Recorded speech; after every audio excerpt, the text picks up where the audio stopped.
Assalamualaikum warahmatullahi wabarakatuh. My name is Annisa Saphira, and this time I will present material about designing classroom language testing, namely test type. Defining your purpose will help you choose the right kind of test and will also help you to focus on the specific objective of the test. There are four kinds of test type. There are test type based on specific purpose, based on response, based on orientation, and based on score interpretation. The first is based on specific purpose. Based on specific purpose, there are 5 types of tests. The first is language aptitude test. Language aptitude test is used to measure the capacity or general ability to learn a foreign language and the ultimate success in that endeavor. Language aptitude tests are ostensibly designed to apply to the classroom learning of any language. Assignment in modern language ability tests, there are number learning, phonetic tests, text, spelling hint, words in sentences, and partners in pair. Second is achievement test. An achievement test is related directly to classroom lessons, minutes, or even a total curriculum. Achievement tests should be limited to practical material addresses in a curriculum. Achievement tests are often summative because they are administered at the end of a unit of term of study. Third, proficiency test. A proficiency test is not limited to any one course, curriculum, or single skill in the language. Rather, it tests overall ability. Proficiency tests have traditionally consisted of standardized multiple-choice items on grammar, vocabulary, reading comprehension, and oral comprehension. Fourth, diagnostic test. A diagnostic test is designed to diagnose specified aspects of a language. A test in pronunciation might diagnose the phonological features of English that are difficult for learners. For example, diagnostic tests might offer information about the learner's acquisition of verb tenses, modal auxiliaries, defined articles, and relative clauses. Fifth, placement test. Placement tests can act in the role of placement tests, the purpose of which is to place a student into a particular level or section of a language, curriculum, or school. Placement tests come in many varieties such as assessing comprehension and production, responding through written and oral performance, open-ended and limited responses, selection and gap-filling formats, depending on the nature of program and its needs. Next is test type based on response. First, objective test. An objective test aims to assess a specific part of the learner's knowledge using questions which have a single correct answer. Objective assessment are popular option for programs with curricular structure around absolutes or defined right and wrong answer. Second is subjective test. A subjective test is evaluated by giving an opinion. It can be compared with an objective test, which has a right or wrong answer, so can be marked objectively.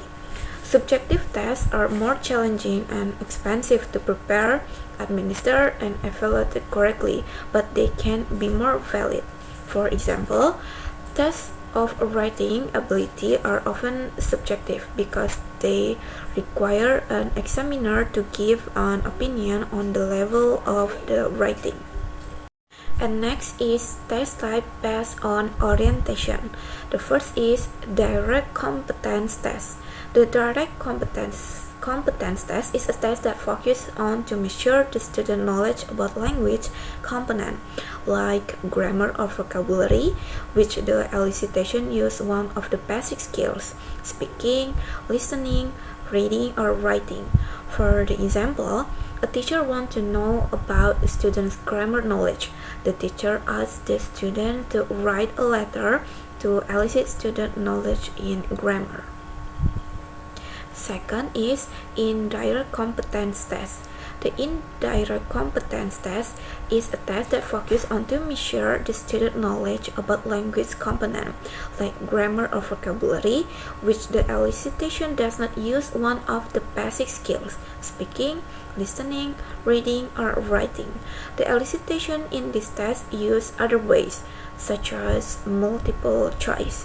For example, the teacher wants to know about student grammar knowledge. The teacher gives a multiple choice test for the student to measure students' knowledge in grammar. Third is direct performance test. Direct performance test is a test that focuses on to measure the student skill in reading, writing, speaking, and listening. That elicitation is through direct communication. For example, the teacher wants to know the student's skills in writing. The teacher asks the student to write a letter or to write a short story. 4. Indirect performance test. Indirect performance test is a test that focuses on to measure the student's skill in reading, writing, speaking, and listening, that the elicitation does not use the basic skill. For example, the teacher wants to measure the student's skill in listening. The teacher gives some picture and asks the student to arrange the picture into a correct order based on the story that they listen to. And the last one is test type based on score interpretation. First, non-referenced tests. Non-referenced tests are designed to highlight differences in student achievement from high achievers to low achievers. School system might want to classify students in this way so that they can be properly placed in remedial or gift programs. The content of non-referenced test is selected according to how well it ranks student from high achievers to low achievers. And the second is criterion reference test. Criterion reference test determine what test takers can do and what they know, not how they compare to others. Criterion reference test report how well students are doing relative to a predetermined performance level on a specified set of educational goals or outcomes included in the school, district, or state curriculum. Educators might choose to use criterion reference tests when they wish to see how well students have learned the knowledge and skill which they are expected to have mastered. Alright, that's all from my presentation. I hope my explanation is understandable. Thank you for your attention. Wassalamualaikum warahmatullahi wabarakatuh.